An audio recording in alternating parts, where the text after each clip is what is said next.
Leader, over the past few days I've had two remarkably similar but distinct queries in relation to next of kin and who is next of kin when a loved one is in hospital, their right to be informed and their right to information. The calls to me in one instance involved a spouse who believed he was entitled to know what was happening to his wife in hospital, and the other was from a sister in relation to her dependent sibling in hospital. In both cases, the hospitals were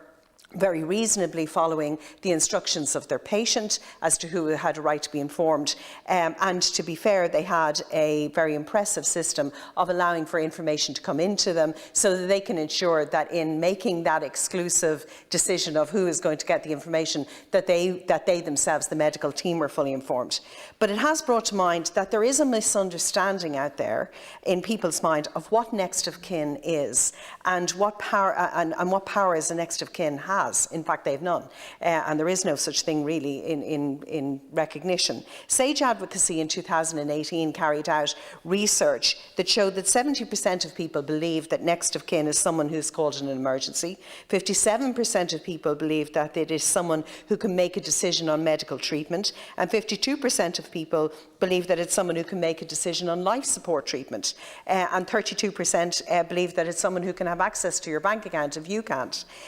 These are very serious misunderstandings, and while we wait the commencement of the